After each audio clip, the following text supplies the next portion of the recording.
in the main hall of the Lu residence, 3 days before the grand wedding. It was so quiet that one could hear the soft clink of a teacup being placed on the table. I sat in the seat of honor, looking at my fiancé, Zhou Chengyu, and my younger sister, Lu Qingyao, who was kneeling beside him, weeping like a pear blossom in the rain. The scene was absurdly laughable. Only 3 days ago, this man was hand-carving a hairpin for me. Yet today he had brought my sister and thrown both a letter of annulment and a parallel wife agreement before me. Qingyi, I know this is a grievance to you. Zhou Chengyu looked up at me, a flicker of guilt crossing his eyes, but it was overshadowed by a sense of self-righteous determination. But Yaoer and I are truly in love. Last month, when Yaoer went to Daming Temple to burn incense, she fell into the water, and I was the one who saved her. That night in the mountain cave, her purity was lost. As a man, I cannot abandon her after such an entanglement. You are the eldest sister, generous and gentle. Yaoer is willing to settle for the position of a parallel wife. Once she enters the household, she will surely honor and respect you. Lu Qingyao took the opportunity to crawl forward a few steps on her knees. Clutching the hem of my skirt, she tilted up her delicate, tear-stained face and sobbed, "Sister, it is all Yaoer's fault. I should not have lost my heart to my brother-in-law. But where the heart leads, I simply could not help myself. I do not seek status. I only wish to serve by the side of my brother-in-law and my sister. I beg you to fulfill our wish, and do not force him to bear the reputation of an unrighteous man." I looked down at the hand clutching my celadon blue pleated skirt, feeling no anger, only a desolate sense of having seen through the charade. Falling into the water at Daming Temple, that day, it was clearly Lu Qingyao who had used the excuse of being unwell to take my place for the incense offering. So, this was the trap they had set for me. My father sat in the seat of honor, his face ashen. "Qingyi," he said in a heavy voice, "Chengyu is the only son of the Marquis of Yongnan. Now that the wedding date is set, where would the honor of our two families lie if we were to abruptly call off the engagement? Besides, Yaoer's reputation is already ruined. As her elder sister, can you not be more magnanimous and make room for your own flesh and blood?" My mother sat to the side, dabbing at her tears. Yet she dared not meet my eyes. She only whispered her persuasion. "She's right, Qingyi. We are all one family after all. It is better for Yaoer to enter the household than some seductive outsider. In the future, with you sisters working together, wouldn't the Zhou household be under your control?" Looking at the faces of my closest kin filling the room, I suddenly let out a low laugh. That laughter sounded exceptionally piercing in the oppressive atmosphere of the main hall. Magnanimous. I rose slowly, looking down at the two kneeling figures from a height. Is Master Zhou's idea of being magnanimous to engage in a clandestine affair with his sister-in-law on the eve of his wedding? And Lu Qingyao's uncontrollable passion involves stealing her elder sister's fiancé, yet expecting me to thank her for graciously accepting half of my household. "Qingyi, how can you be so spiteful?" Zhou Chengyu's brow furrowed, his voice dropping an octave. "Yaoer endured this in silence for an entire month just to spare you the embarrassment. She is even willing to settle for the position of an equal wife. As the eldest legitimate daughter of the Lu family, do you truly lack even this much tolerance? If you insist on being so difficult, then we might as well call off this marriage." He was using the wedding to threaten me. In this capital city, a woman whose engagement is broken on the eve of her wedding has no future other than the lonely life of a nun or being married off to a distant land. He was certain I wouldn't dare refuse. He was certain I would have no choice but to swallow this bitter pill. A glint of triumph flashed in Lu Qingyao's eyes, though her weeping only grew more frantic. "Brother Qingyu, please do not blame sister. It is all Yaoer's fault. I will end my life right now so I won't stand in the way of your marriage to sister." As she spoke, she made a show of lunging toward a nearby mahogany pillar. Zhou Chengyu pulled her into a tight embrace, his face etched with heartache. He turned to glare at me, his eyes burning with rage. "Lu Qingyi, are you satisfied now? Must you drive Yaoer to her death before you're content? You will accept her as a cowwife today whether you like it or not. Otherwise, the Marquis of Yongnan's estate will come to break the engagement." making you Lu Qingyi the laughingstock of the entire capital. There's no need to wait for your visit. I calmly interrupted his roaring, reaching down to unfasten the ancestral Zhou family jade pendant from my waist. Under the stunned gazes of everyone present, I raised my hand and slammed the priceless mutton fat jade pendant down at Zhou Chengyu's feet. With a sharp crack, the jade shattered into pieces. The shard sprang onto Lu Qingyao's face and causing her to cry out in fright. Lu Qingyi, have you lost your mind? My father slammed his palm onto the table, the force causing the teacups to rattle violently. I am not mad. I raised my hand and pulled the white jade hairpin from my head, letting my black hair cascade down like a waterfall. Taking the scissors handed to me by my maid, I grasped a lock of long hair without hesitation and cut it off at the root. According to the laws of the Great Qi, for a woman to cut her hair is an act of severing all ties and ending all affection. I threw the severed lock of hair into Zhou Chengyu's face and said coldly, "Today, it is I, Lu Qingyi, who breaks this engagement with you, Zhou Chengyu. From this day forward, our future marriages shall have nothing to do with one another. You, Zhou Chengyu, are morally corrupt and unworthy of the eldest daughter of the Lu family. Lu Qingyao has debased herself and is a perfect match for you. As for who will become the laughingstock of the capital, we shall wait and see." Zhou Chengyu's face flushed crimson as if he had been struck hard across the face. He pointed at me, speechless for a long moment. "You, how dare you, rebellious daughter, you rebellious girl." My father trembled with rage. "If you step out of this door today, the Lu manor will no longer have a daughter like you, master." Qingyi is just momentarily confused. My mother wept as she tried to stop him. I looked at them, and the last trace of warmth in my heart vanished. In this family, Lu Qingyao would always be the pitiful one who needed care and sympathy, while I, burdened by the title of the eldest legitimate daughter, was expected to remain forever rational and always give in. Rest assured, father, I have no desire to ever enter the gates of this Lu manor again. I turned and instructed my maid, Dong Xue, pack our things. We are going to the Jiangnan villa my grandmother left me. I don't want to stay in the foul air of this capital for a single moment longer. Zhou Chengyu held Lu Qingyao close and sneered. "Lu Qingyi, you are acting on impulse today. But don't you dare regret it tomorrow. Once you leave the Marquis of Yongnan's estate and the Lu family, I'd like to see how a weak woman like you establishes herself in Jiangnan. On the day you come begging me to take you back into the manor as a concubine, I will show absolutely no mercy. Then I shall wish you, young Master Zhou, and my dear sister a harmonious union for 100 years. May you stay locked together for a lifetime and never come out to plague anyone else." Leaving these words behind, I walked out of the Lu family's main hall without looking back. The carriage drove out of the capital city overnight, lifting the curtain to look back at the majestic city disappearing into the night. I took a deep breath of the crisp, cold air blowing from the direction of Jiangnan. I did not cry. Lu Qingyi's tears would not be shed for those who are unworthy. They thought my departure for Jiangnan was a panicked flight, but little did they know, this was merely the beginning of my stepping back to observe the grander scheme. Zhou Chengyu's Marquis of Yongnan estate was nothing more than an empty shell, sustained entirely by my mother's generous dowry and my maternal grandfather's trade routes. As for Lu Qingyao, a concubine's daughter who only knew how to play schemes within the inner chambers once she is stripped of my protection, she will soon learn that being the young mistress of the Marquis' manor is not an easy task.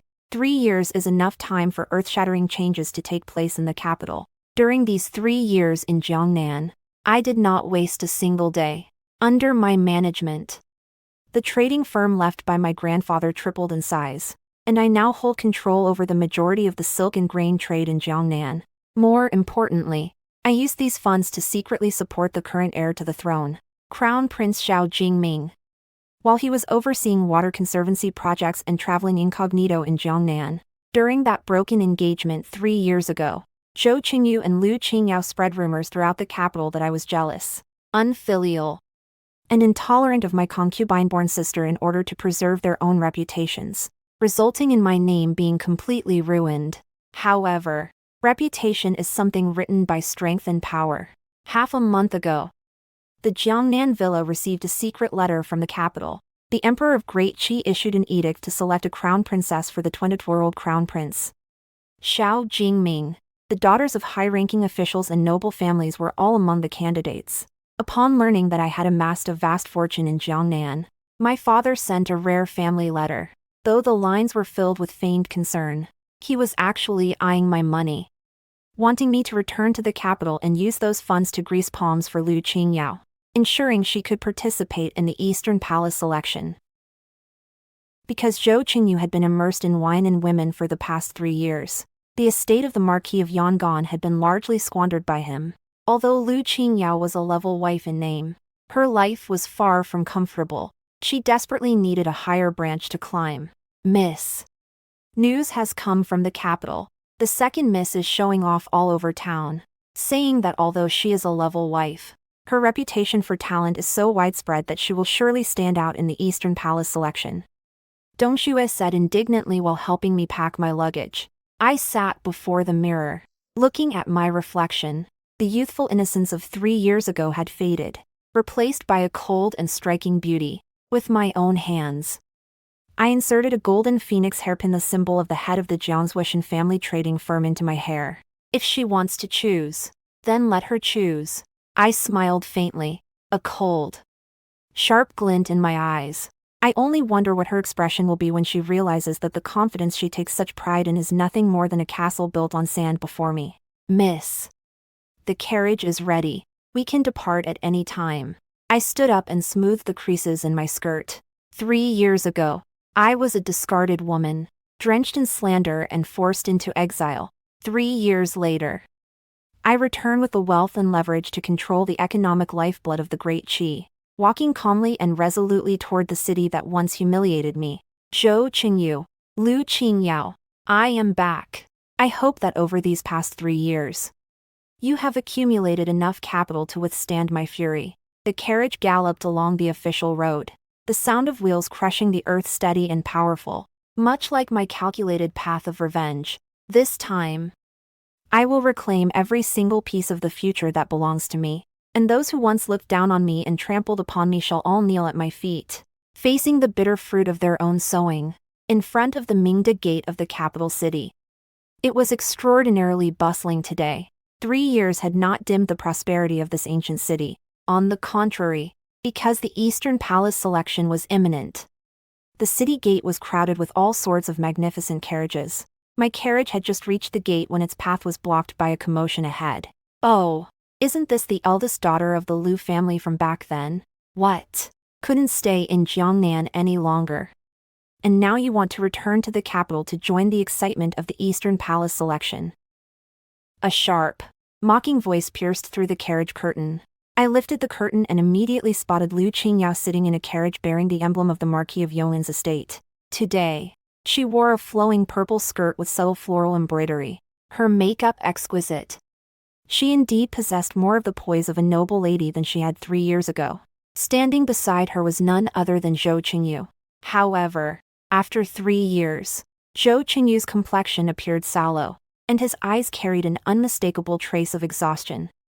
The high-spirited vigor of his youth had long since vanished. As soon as the surrounding onlookers and servants from various noble families heard the words eldest daughter of the Lu family, they immediately began pointing and whispering. The drama of the jealous woman breaking the engagement, which they had orchestrated 3 years ago, remained a staple of capital gossip to this day. Supported by Zhou Chengyu, Lu Qingyao stepped down from the carriage and walked toward mine with a swaying, graceful gait. She covered her mouth with a handkerchief, appearing concerned. But her voice was loud enough for everyone nearby to hear clearly. Sister, when you left for Jiangnan in a fit of rage back then, father and mother worried day and night. Now that you have returned, come back to the Marquis's estate with me to rest. Brother Qingyu is generous. He certainly won't begrudge you a meal. Lu Qingyao, it seems that 3 years of life in the Marquis's estate haven't taught you the meaning of decorum. I sat in the carriage without moving an inch, looking down at her from my vantage point, my expression calm and rippleless. Lu Qingyi.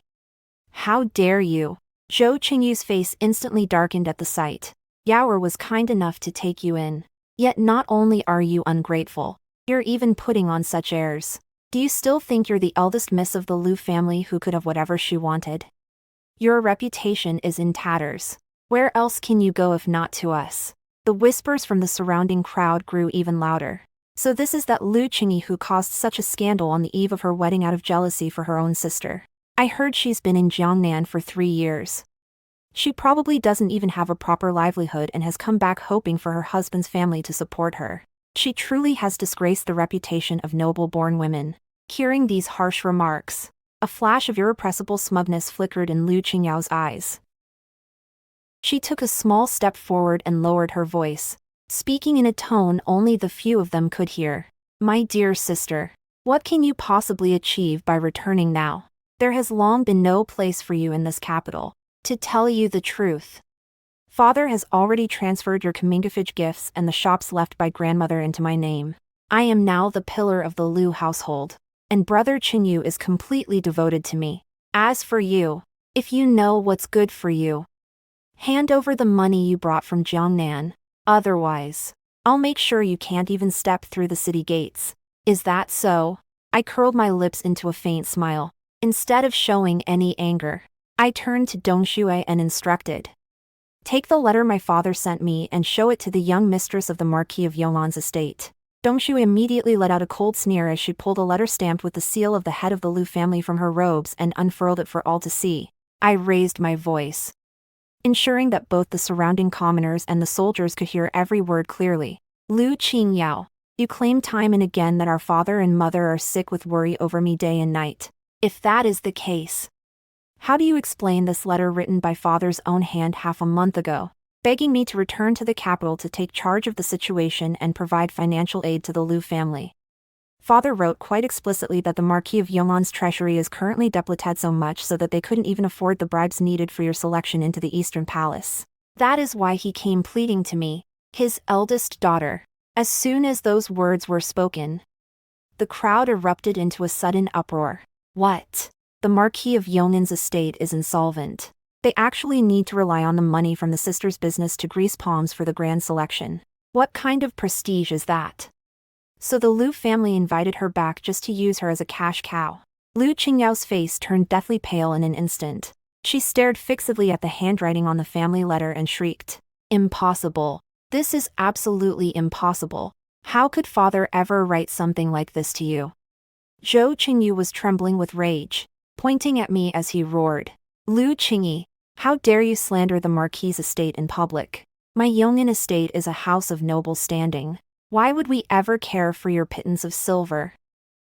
Whether it is slander or not, perhaps young Master Zhou should go back and ask your father how he intends to repay that shady 50th Sandtail Bridge loan he took from the Jiangnan family firm last month, now that it's due.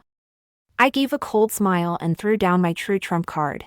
Zhou Chengyu stood as if struck by lightning, his face turning from flushed red to a sickly pale green as he involuntarily took a step back. The Marquis of Yong'an's estate had suffered severe deficits over the past few years, and he had only managed to keep it afloat by robbing Peter to pay Paul. He never would have imagined that the true master behind the Jiangnan clan, the family that controlled half the banks in Jiangnan and even the entire Great Qi, will be sitting right inside the carriage before him. Seeing things take a turn for the worse, Lu Qingyao forced a hypocritical smile, attempting to salvage the situation. Sister, even if the Marquis' estate is experiencing a temporary lapse in cash flow, you shouldn't humiliate Brother Qingyu like this at the city gates. There is an order to seniority and a distinction between high and low status. As a commoner now, it is already improper for you to engage in trade privately. How can you be so disrespectful to a court official? She was attempting to suppress me using her status and the aristocratic notion that commerce is lowly. Just then, a sudden burst of rapid hoofbeats echoed from within the city gates. As soon as the soldiers guarding the gate saw who was approaching, their expressions changed drastically, and they dropped to their knees in a sweeping wave. His Royal Highness the Crown Prince has arrived. A squad of majestic Eastern Palace guards clad in black armor swiftly cleared a path. Immediately following them, a rider on a coal-black steed with white hooves trotted slowly toward my carriage. The man on horseback wore a deep black robe woven with gold thread. His features were handsome yet aloof, and his profound dark eyes seemed capable of seeing through one's very soul. It was none other than the current heir apparent, Xiao Jingming. Zhou Chengyu and Lu Qingyao were scared out of their wits, dropping to their knees with a heavy thud, not even daring to lift their heads. "Greetings, Your Royal Highness. Long live the Crown Prince." Xiao Jingming didn't even spare a glance at the two people kneeling on the ground. Trembling like leaves, he dismounted and walked straight to my carriage, under the shocked gazes of the onlookers, whose very breath seemed to have stopped. He gave a slight bow. His tone, though cool, carried an undeniable sense of respect. "Miss Lu, I have been waiting in the Eastern Palace for some time. Upon learning of your arrival in the capital today, I came specifically to welcome you." Xiao Jingming looked at me, a faint, almost imperceptible smile playing at the corners of his mouth. "Since we parted in Jiangnan, your grace remains unchanged." I bowed slightly behind the carriage curtain to return the salute. "Qingyi greets your highness. I am overwhelmed that your highness would come to receive me in person. You have raised funds for the Great Cheese Water Conservancy, a feat that will benefit generations to come. It is only right that I come to welcome you personally." Xiao Jingming's voice was not loud, yet it reached everyone's ears with crystal clarity. Raising funds for water conservancy, a legacy for 1,000 years. The surrounding commoners and children of noble families were all dumbfounded. They had originally thought Lu Qingyao was an abandoned ex-wife lingering on in Jiangnan, but they never expected that she had become a guest of honor to the crown prince, and had even performed such meritorious service for the nation. Lu Qingyao slumped to the ground, her eyes filled with disbelief and jealousy. Her meticulously prepared attire and her self-righteous pride as a level wife were shattered into dust the moment the crown prince personally came out to welcome Lu Qingyao. Meanwhile, Zhou Chengyu turned deathly pale, drenched in a cold sweat, as he finally realized exactly what he had thrown away all those years ago. "Let us go. Miss Lu, my imperial father and mother have already prepared a banquet in the palace to welcome you." Xiao Jingming stepped aside, signaling the guards of the Eastern Palace to clear the way ahead. "This humble girl obeys your command." The carriage slowly set off once more, its wheels churning up the dust beside Zhou Chengyu and Lu Qingyao. I pulled down the carriage curtain, not deigning to grant them even a single extra glance. This is only just the beginning. The flower viewing banquet at the eldest princess's manor 3 days later was, in reality, the first clandestine skirmish among the noble young ladies before the grand selection.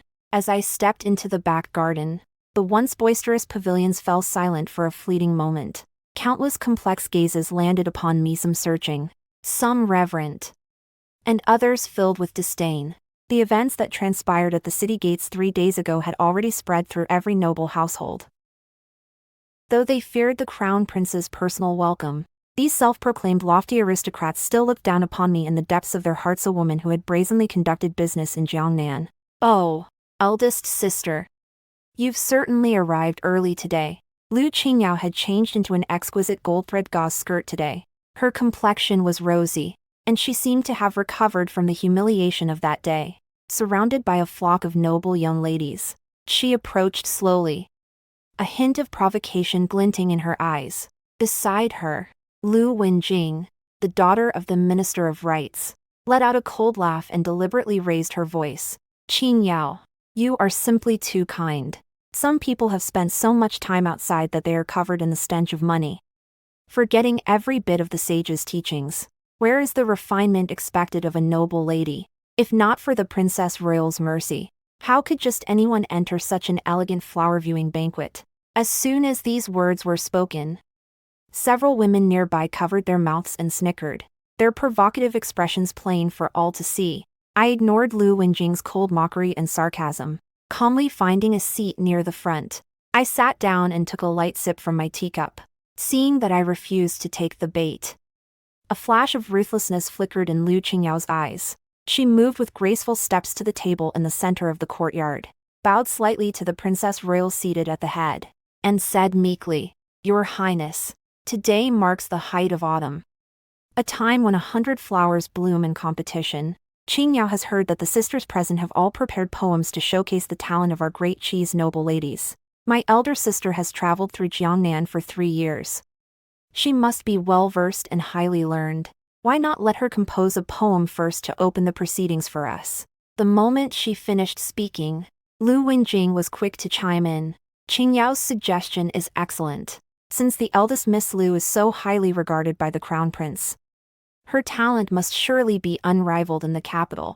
I wonder if she would be willing to let us broaden our horizons. Surely it hasn't come to the point where, after 3 years in Jiangnan, she can't even hold a brush steadily anymore.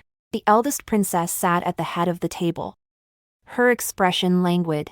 She made no move to intervene, instead adopting the posture of one settling in to watch a play. This was clearly a trap meticulously laid by Lu Qingyao. In the Great Qi dynasty, prestigious families prioritized talent and reputation above all else when selecting a consort. For 3 years, Lu Qingyao had deliberately cultivated her image as a talented woman in the capital, and she was certain that I, having spent those same 3 years focused solely on trade and profit, had long since abandoned the arts of music, chess, calligraphy, and painting. If I failed to produce a worthy poem today, the prestige I had gathered at the city gates that day would vanish instantly, and I would become the laughingstock of the entire capital. Since my younger sister is so insistent, I said, setting down my teacup.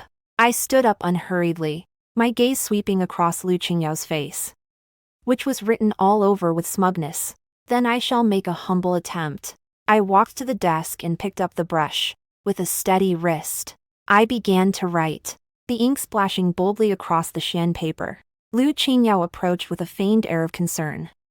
A hypocritical smile plastered on her face. There is no need to be nervous, elder sister. If you cannot think of a proper meter for a moment, I could help. However, as her gaze fell upon the freshly inked calligraphy, her unfinished words caught in her throat, and her face turned ashen at a speed visible to the naked eye. What I had written was an exposition on water conservancy and statecraft. The brush strokes were like iron strokes and silver hooks, vigorous and powerful, devoid of any feminine frailty. Instead, they exuded a grandeur capable of swallowing mountains and rivers. It was by no means the pathetic whimpering of a cloistered lady lamenting the passing of spring, but a monumental masterpiece detailing practical strategies for water management in Jiangnan and the livelihoods of the people. This is impossible. Lu Qingyao took 2 steps back, her eyes filled with sheer horror. Lu Wenjing, refusing to believe it, leaned in to take a look. Once she saw it clearly, she froze on the spot, unable to utter a word for a long time.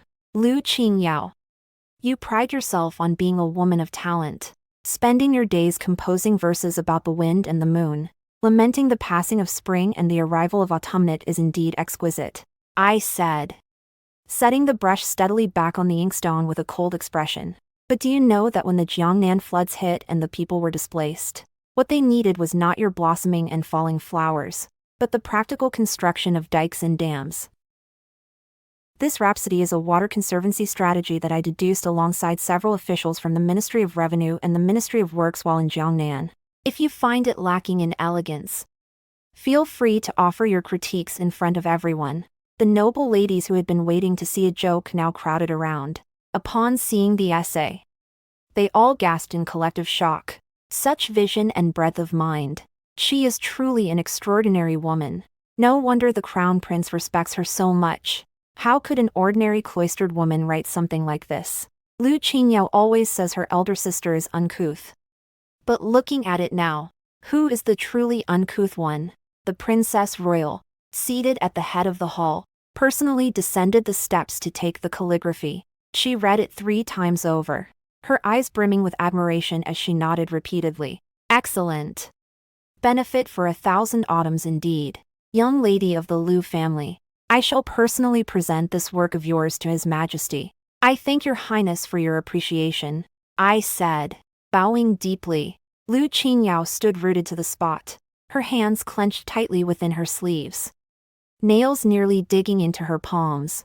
The talent she took such pride in seemed childish, like a mere joke, when faced with grand national strategies and visions for the people's livelihood. Yet, she was clearly unwilling to admit defeat just yet. The flower viewing banquet was halfway through, when the grand princess left her seat to rest. Lu Qingyao approached me once again, this time, with no one else around. She completely tore off her hypocritical mask, staring at me with venomous eyes. Lu Qingyao, don't get too ahead of yourself. So what if you can write such things? Your reputation is already ruined. Brother Qingyu's heart belongs to me, and the management of the Lu household is also in my hands. As for those properties of yours in Jiangnan, father will make you spit them out sooner or later. Is that so? I turned my head to look at her, a faint, cold smile playing on my lips. Lu Qingyao, do you really think the accounts you hold and that so-called Lu family fortune are truly clean? Lu Qingyao's expression shifted. What do you mean? 3 years ago, you and Zhou Chengyu conspired to force me to break the engagement. Afterward, you embezzled 3 silk manors and 2 pawn shops left to me by my maternal grandmother to fill the deficits of the Marquis of Yong'an's estate. Didn't you? I stepped closer to her. My voice kept extremely low, yet every word cut like a knife. That was the dowry my father gave me, Lu Qingyao retorted, forcing herself to remain calm, though her eyes began to flicker with uncertainty. Your father's dowry. I let out a soft laugh. The title deeds and seals for those shops all bear the unique markings of my maternal family. The Shin family. You probably didn't know that under the laws of the Great Qi, misappropriating or seizing the maternal inheritance of an elder sister is treated as theft. Over the past 3 years, those shops have incurred losses every year under your management. To maintain your facade of prestige, you even forged the official seal of the Shin merchant house to take out loans from the government treasury. Lu Qingyao, do you truly believe that no one can uncover the mess you've made of those accounts? At the mention of the words forged the official seal, Lu Qingyao's body swayed violently, and the color drained from her face in an instant. You're lying. Don't you dare try to intimidate me. She hissed, her voice trembling. Whether I am threatening you or not, you will know once you go back and ask Zhou Chengyu. At noon today, the manager of the Shin family's firm already took government officials to those shops to audit the accounts. I brushed off non-existent dust from my skirt and looked down at her. Lu Qingyao, what goes around comes around. Everything you stole from me, I want you to spit it back out. Every single cent. With interest. No, that's impossible. Lu Qingyao's legs gave way, and she nearly tumbled into the nearby peony bushes. Just then, the steward of the eldest princess's manor hurried through the corridor, walking straight up to Lu Qingyao with an exceptionally cold expression. Young Madame Zhou. A servant from the Marquis of Yong'an's manor has brought word from outside. They say government officials have surrounded the Marquis's manor and several of the Lu family's properties.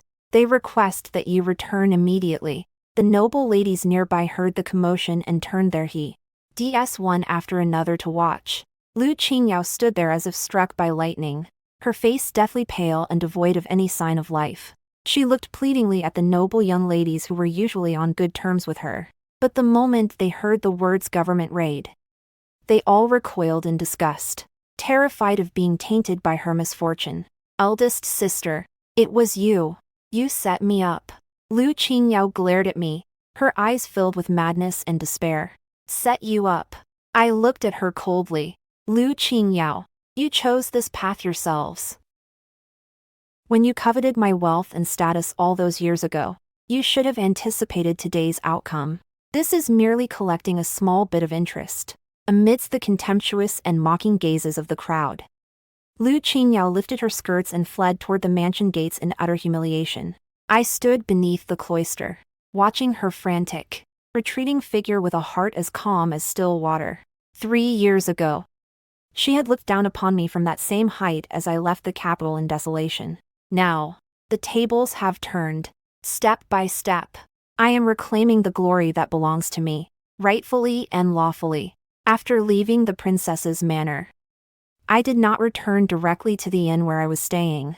Instead, I had Dongxue park the carriage at a street corner not far from the Lu residence. In less than half an hour, the front of the Lu manor descended into utter chaos. Several officers from the Shentian prefecture stood guard at the main gate with grim expressions, while Manager Su of the Shin merchant house led 4 capable accountants in carrying out crates of dowry items that had originally belonged to my maternal grandmother. This is banditry. These belong to the Lu family. My father, Lord Lu, was livid, his face turning pale with rage as he gripped a mahogany chest at the main gate, refusing to let go. Shopkeeper Su sneered and pulled a certified ledger bearing the official government seal from his robes. He read aloud for all to hear. Lord Lu. The laws of the Great Qi state clearly that when a woman marries, her dowry remains the property of her maternal family, without a written deed of transfer signed and sealed by the eldest daughter herself. No one may misappropriate it.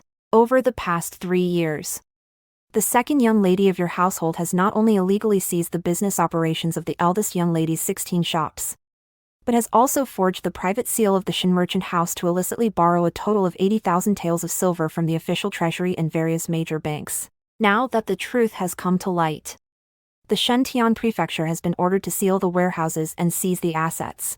If you have any objections, my lord, you are more than welcome to argue your case before the prefect in open court.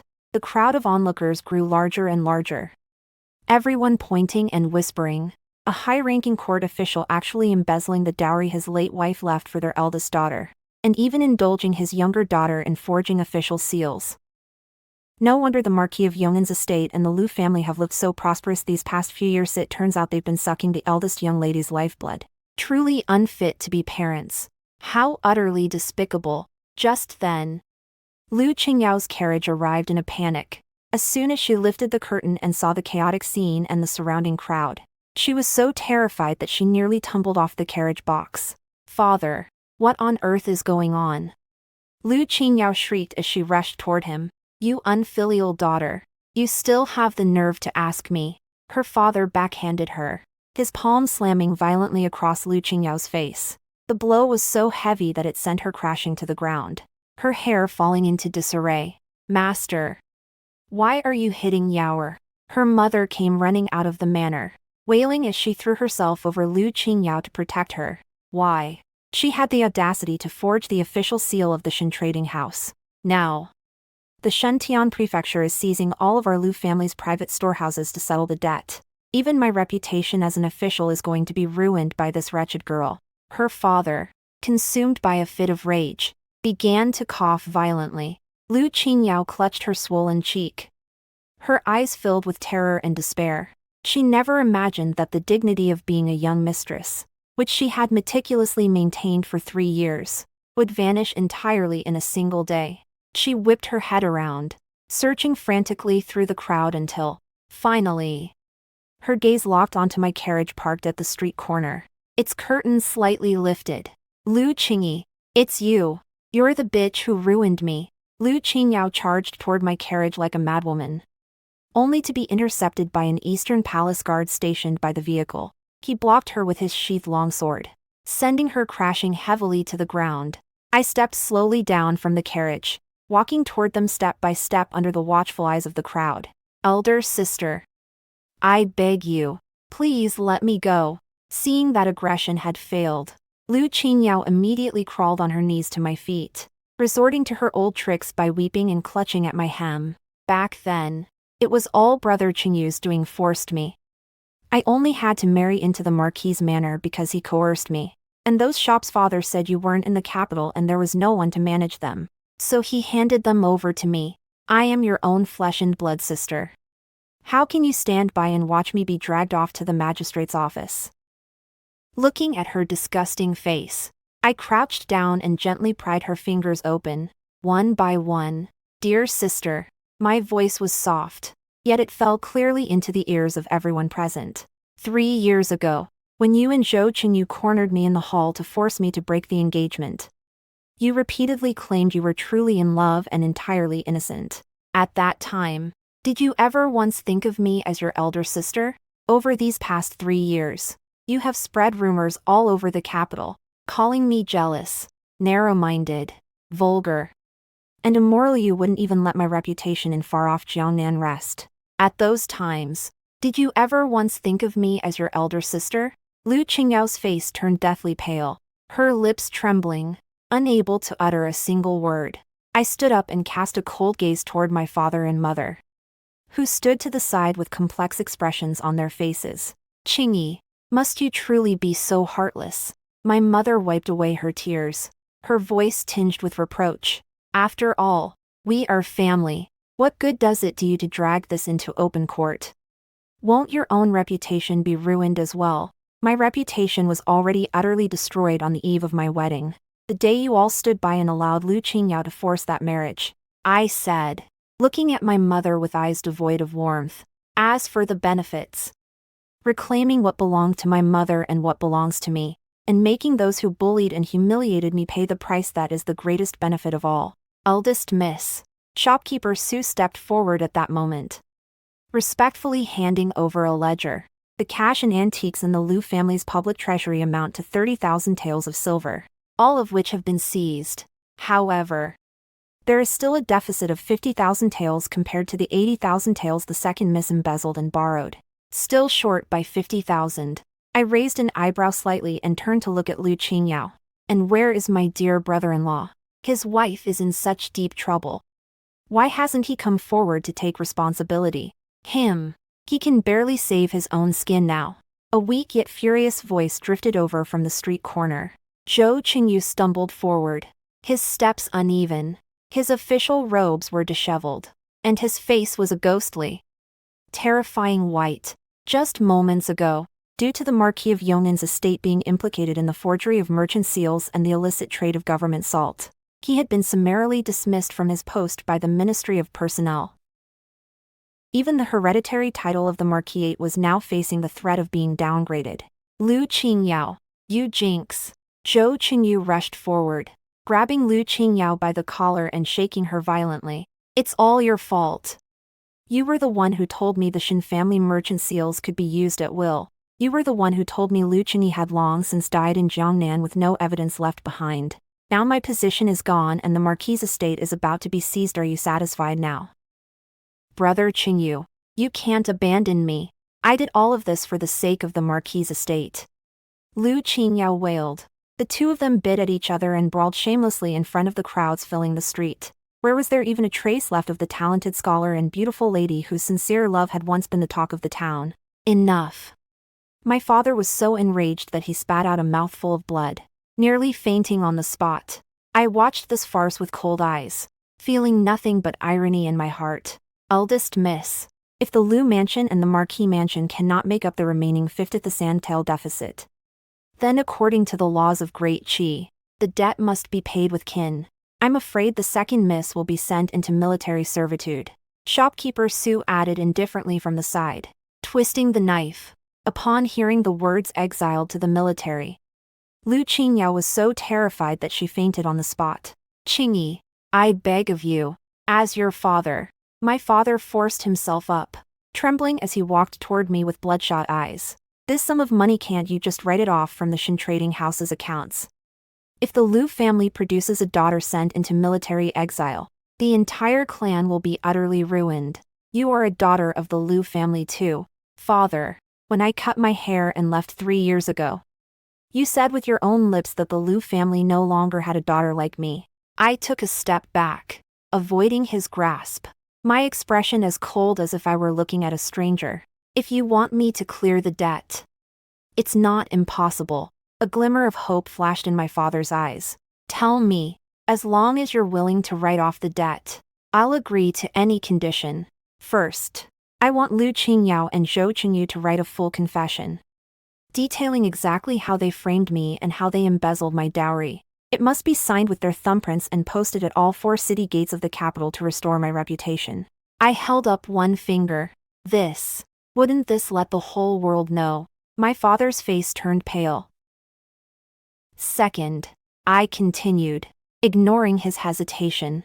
I want Lu Qingyao's name struck from the Lu family genealogy and for her to be stripped of her status. From this day forward, whether she lives or dies, whether she is exiled to the military or rots in prison, she shall have absolutely nothing to do with me. Lu Qingyi, or my mother's soul in heaven. Lu Qingyi, you are trying to drive us to our deaths. My mother screamed from the side. To agree, or not to agree, rests entirely upon a single thought of yours. Father. I straightened my sleeves and, without sparing them another glance, turned and boarded the carriage.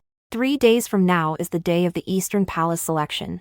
If I do not see the confessions posted on the 4 city gates by then, Shopkeeper Su, you may send the second young lady on her final journey immediately.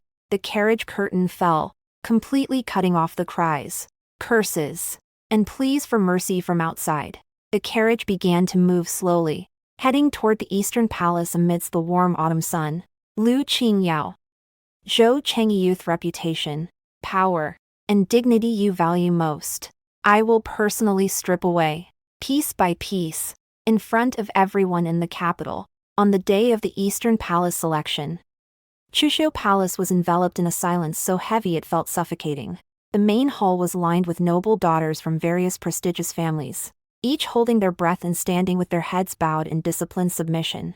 3 days ago, unable to withstand the combined pressure of the Shen merchant house and the Shentian prefecture, the Lu family had finally posted the confession signed by both Zhou Chengyu and Lu Qingyao on the 4 main gates of the capital. At this very moment, the entire city was buzzing with the truth behind the broken engagement from years ago. Lu Qingyao's reputation was utterly ruined. Yet, despite this, Lu Qingyao's figure unexpectedly appeared at the very end of the line in the Qingyao Palace Hall today. Heaven knows what methods she used to persuade the Lu family to exhaust their last remaining connections within the palace. Managing to sneak in under the guise of a candidate maid, her face was deathly pale, the swelling from a few days ago concealed under a thick layer of rouge and powder, while her bloodshot eyes remained fixed in a deathly stare on me. Standing at the very front, announced the entry of the young ladies into the hall following the high-pitched chant of the head eunuch. The palace doors slowly swung open. The empress sat regally upon her phoenix throne, while the current crown prince, Xiao Jingming, sat in a grand armchair to one side. His expression was aloof, his fingertips carelessly stroking a jade pendant of exquisite quality. The selection proceeded according to protocol, with examinations of the 4 arts of their Go, calligraphy, and painting unfolding in a tense atmosphere. Although Lu Wenjing and the other daughters of noble families exerted every effort to impress, both the empress and the crown prince at the head of the hall remained largely uninterested. Until it was my turn to step forward, this humble maiden, Lu Qingyi, pays her respects to the empress and the crown prince. I performed my salutations with dignified poise, my every movement flawless and beyond reproach.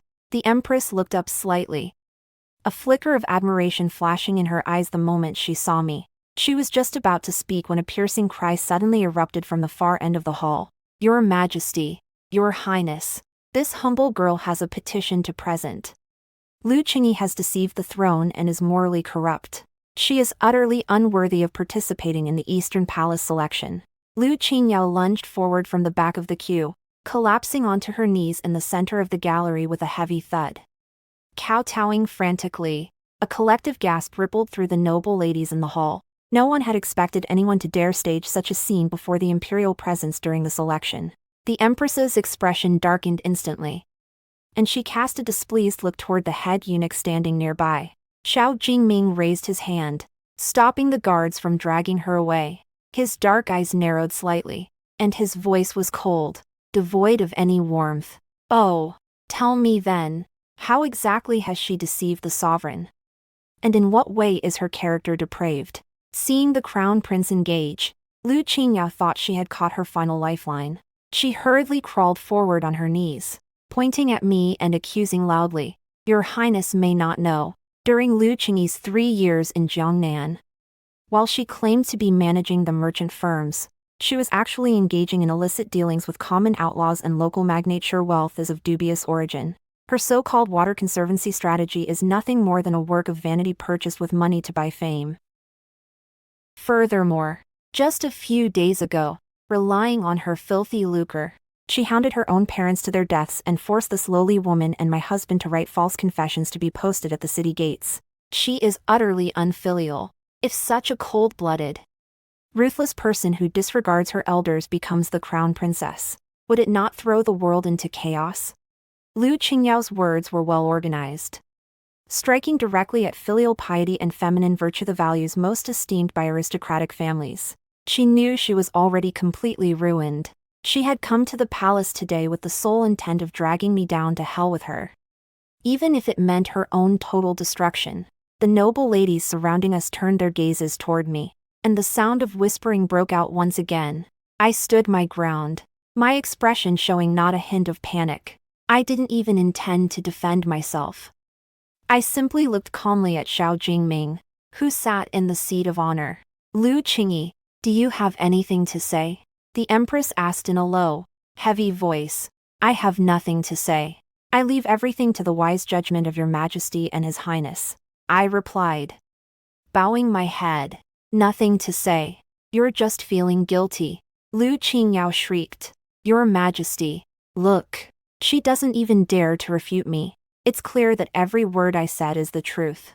Presumptuous. A furious shout exploded in the hall like a clap of thunder. It came not from the empress, but from Crown Prince Zhou Jingming, who was seated to one side. Zhou Jingming stood up, exuding an intimidating pressure that commanded attention. He descended the steps one by one and stopped before Lu Qingyao. Looking down at her, he made no effort to hide the disgust in his eyes. You claim Lady Lu's water conservancy strategy was purchased with money. Zhou Jingming let out a cold sneer. He pulled a stack of official documents stamped with the vermilion seals of the Ministry of Revenue and the Court of Judicial Review from his robes and hurled them violently at Lu Qingyao's face. 3 years ago, when I traveled incognito to Jiangnan, we encountered a flood. It was Lady Lu herself who led the workers of the Shen merchant house, going without sleep for 3 days and nights to coordinate supplies and evacuate citizens at the very front lines of the breach. I saw with my own eyes as she stood in the mud alongside veteran officials from the Ministry of Works to survey the terrain. That is how the current Jiangzhou levy came to be. The hall fell so silent that a pin drop could be heard. Everyone turned to look at me in utter disbelief. As for the private dealings you mentioned, that is even more preposterous. Zhou Jingming turned around to face the empress and the gathered noble ladies, his voice ringing out with authority.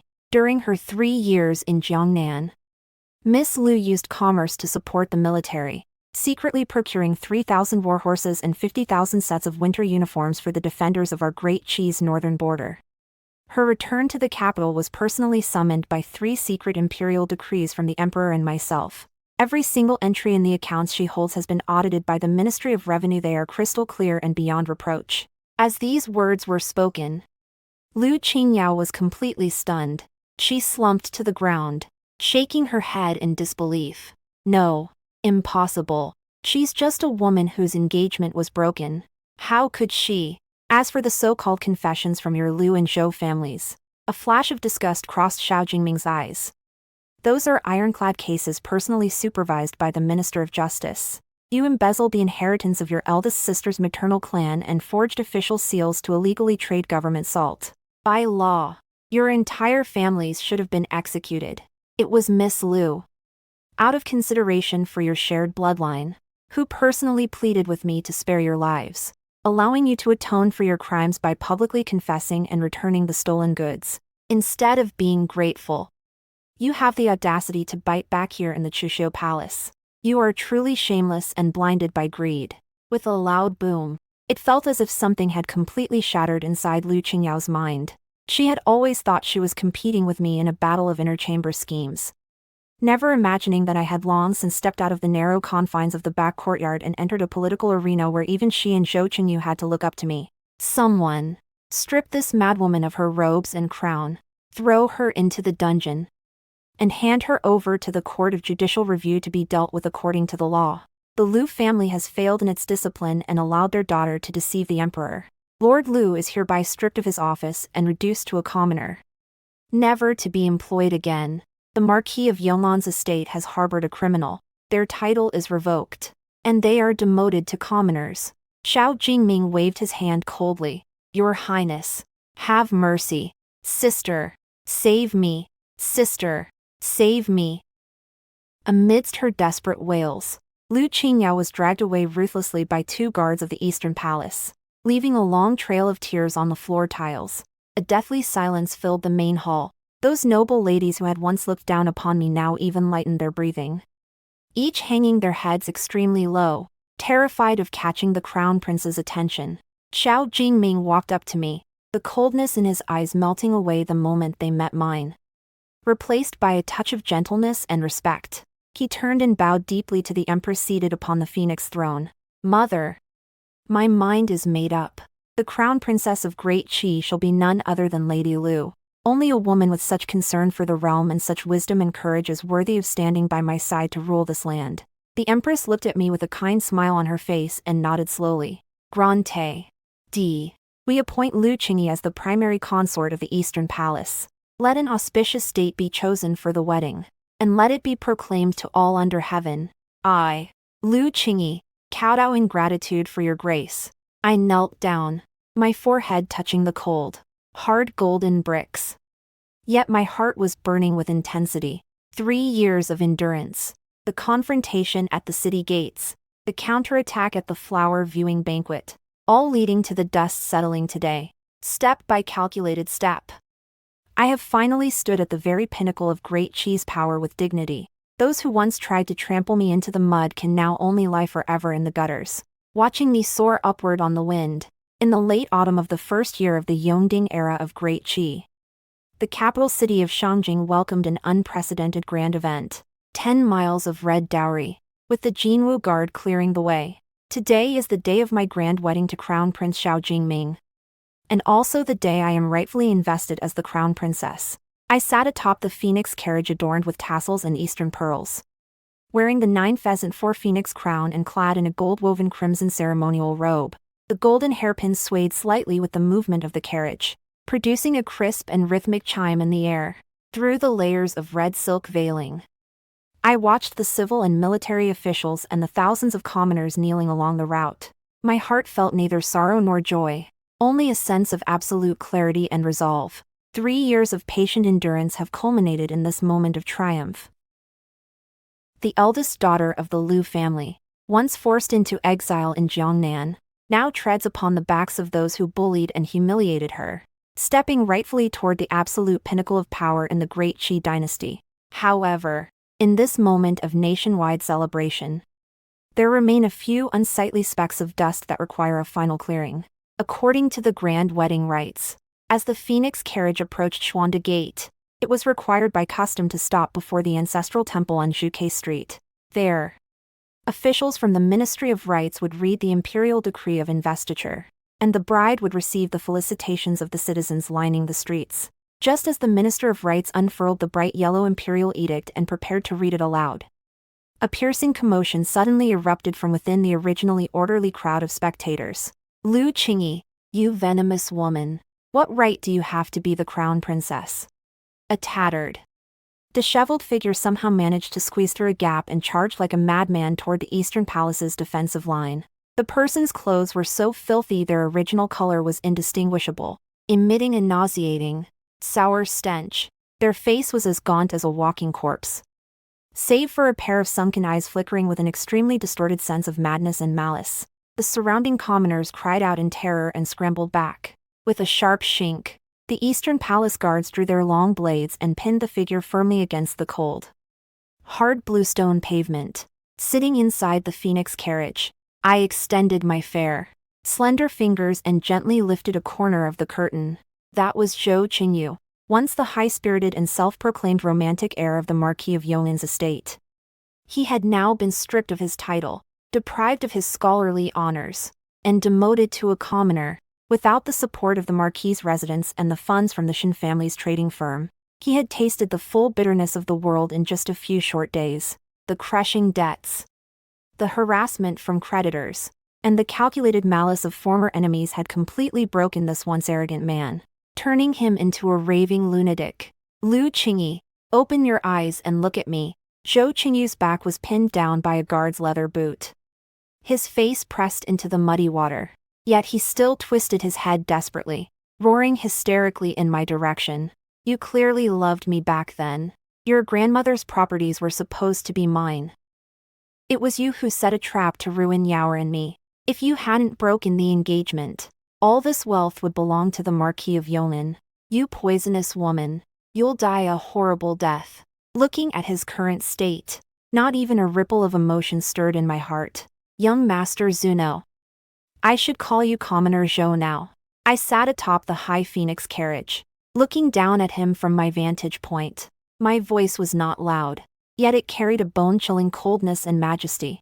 Even now, do you truly believe it was I who ruined you? Was it not? Zhou Chengyu's eyes were bloodshot as he struggled frantically. It was you who sent the Shin merchant house to audit the accounts. It was you who forced the Lu family to strike Yaoer's name from the registry. If not for you, Yaoer would still be my young mistress.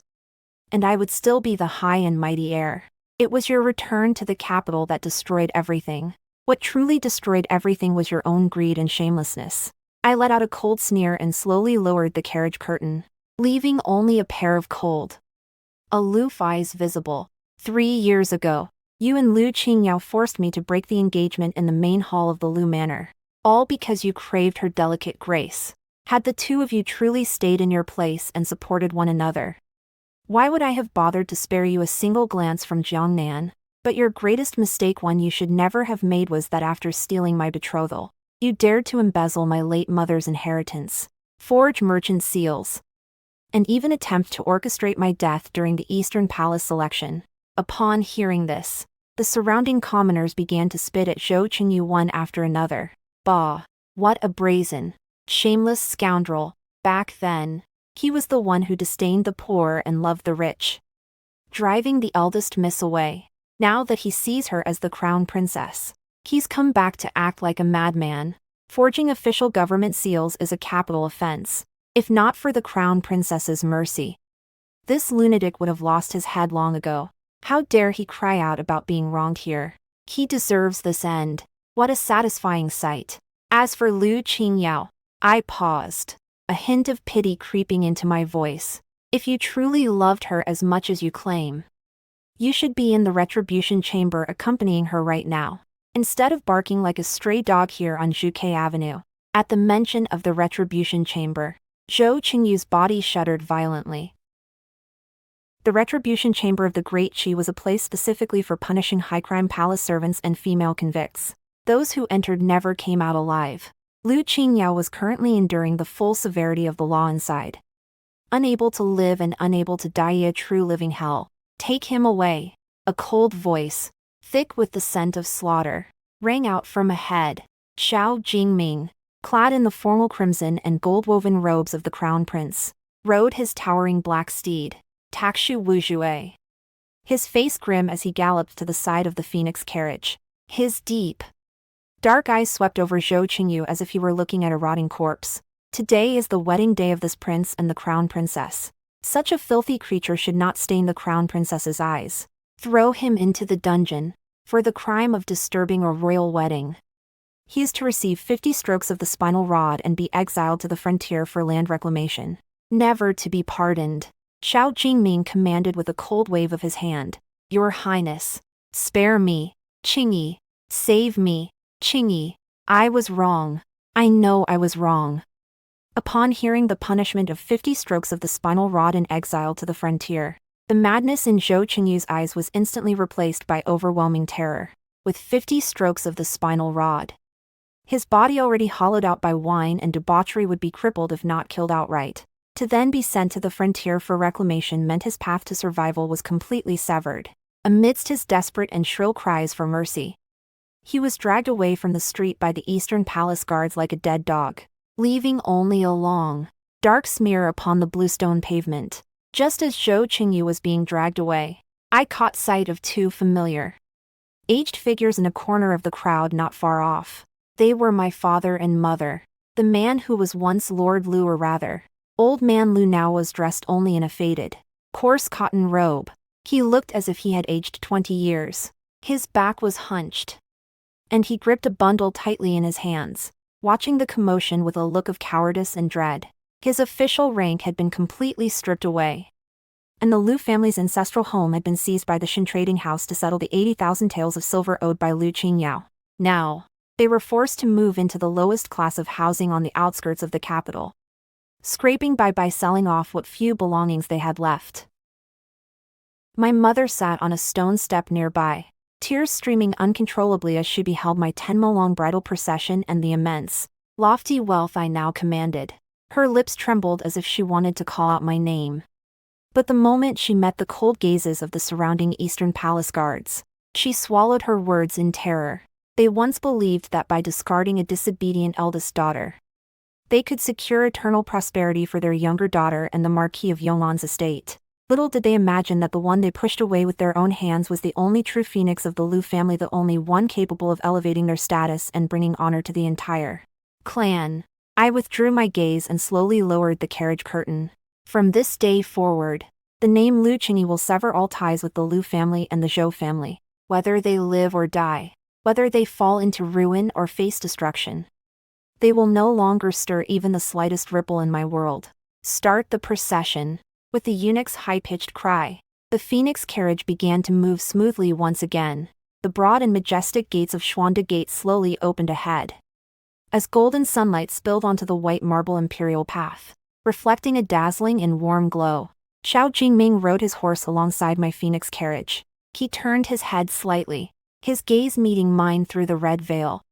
His eyes filled with steadfastness and tenderness. Qingyi, from this day forward, you and I shall rule these 10,000 miles of great cheese territory together. His voice was low, yet it carried the most solemn promise of a nation's crown prince. Your servant obeys. I bowed slightly inside the carriage, a relieved yet proud smile gracing my lips. The humiliation and betrayal of 3 years ago have ultimately become the stepping stones for my ascent today. Those petty souls who once looked down on me, trampled upon me, and sought to trap me in the mire of the inner chambers can now only kneel forever at my feet. In their regret and desolation, they shall watch me, adorned in my phoenix crown and ceremonial robes, walk toward the boundless, radiant future that belongs to me. The battle is won, and the dust has settled. I, Lu Qingyao, have finally returned with dignity and honor as the crown princess of the Great Qi. The end. Thank you for listening. Please feel free to subscribe, like, share, and comment. Thank you.